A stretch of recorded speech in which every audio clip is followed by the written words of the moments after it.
અમદાવાદ મહાનગરપાલિકાની ચૂંટણી લડવા ભાજપમાં જાણે કે દાવેદારોનો રાફડો ફાટ્યો છે, પરંતુ ભાજપ આ વખતે ટિકિટ વહેંચણીમાં કરવા જઈ રહી છે ધરમૂળથી ફેરફાર।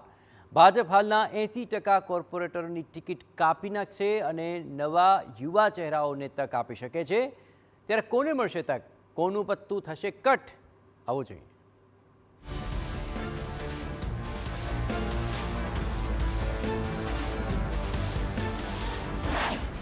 અમદાવાદ મહાનગરપાલિકાની ચૂંટણીમાં ભાજપ કરશે નવા જૂની।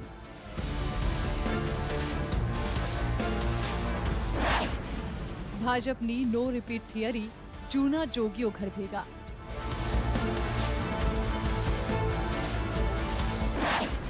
હાલના 80% કોર્પોરેટરનું પત્તું થશે કટ। સ્થાનિક સ્વરાજની ચૂંટણી માટે ભાજપે નો રિપીટ થિયરી લાગુ કરી ધરમૂળથી ફેરફાર કર્યા છે। ત્યારે તેની સીધી અસર ગુજરાતની સૌથી મોટી અને મહત્વની એવી અમદાવાદ મહાનગરપાલિકાની ચૂંટણીની ટિકિટ વહેંચણીમાં પણ પડશે। ભાજપ હાલ યુવા ચહેરાઓને વધુ પ્રમોટ કરી રહી છે, ત્યારે હવે સંગઠન બાદ મનપામાં પણ યુવા ચૂંટાયેલા નેતાઓ જોવા મળી શકે છે। અમદાવાદ મનપાની ચૂંટણીમાં ભાજપ સૌથી વધુ યુવા ચહેરાઓને પ્રતિનિધિત્વ આપી શકે છે તેવું સૂત્રો પાસેથી જાણવા મળ્યું છે। તેના માટે ભાજપ દ્વારા તમામ તૈયારીઓ પૂર્ણ કરીને આખરી તબક્કાની તૈયારીઓ કરવામાં આવી રહી છે। બીજી મહત્વની વાત એ છે કે ગત ચૂંટણીમાં અમદાવાદના સાંસદ તેમજ અનેક ધારાસભ્યો બીજા હતા, જ્યારે કે આ વખતે એટલે કે 15 વર્ષ બાદ ચૂંટણીમાં સાંસદ બદલાયા છે અને દિનેશ મકવાણાને સ્થાન મળ્યું છે। ત્યારે યુવા સાંસદ પણ યુવા ચહેરાઓને સ્થાન મળે તે માટેનો પ્રયાસ કરી શકે છે।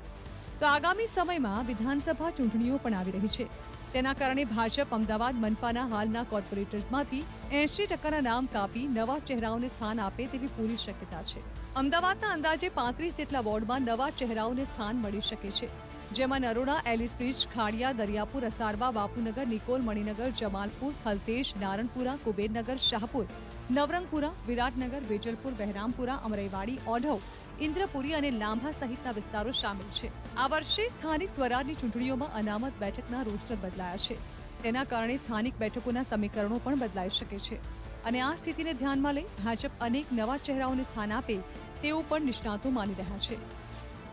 સ્થાનિક સ્વરાજ્યની ચૂંટણીની જાહેરાત બાદ હવે લોકો ટિકિટ ક્યારે મળશે તેની રાહ જોઈ રહ્યા છે। આ તમામ બાબતો વચ્ચે સંગઠનમાં થયેલા ધરમૂળથી ફેરફાર બાદ હવે મહાનગરમાં પણ ભારતીય જનતા પાર્ટી યુવા ચહેરાઓને સ્થાન આપે તે પ્રકારની માહિતી હાલ સૂત્રો તરફથી મળી રહી છે। ત્યારે બીજી તરફ 80% નવા નામ છે તેને સ્થાન ભારતીય જનતા પાર્ટીમાં મળે તે પ્રકારની શક્યતાઓ સેવાઈ રહી છે। તેવામાં હવે ક્યારે પાર્લામેન્ટરી બોર્ડની બેઠકમાં આખરી નામો પર ચર્ચા થાય છે અને ક્યારે આ નામ જાહેર થાય છે તેના પર સૌની મીટ મંડાયેલી છે। ત્યારે કોના પત્તા કપાય અને કોને વધુ એક વખત સ્થાન મળે છે તેના પર સૌની નજર છે।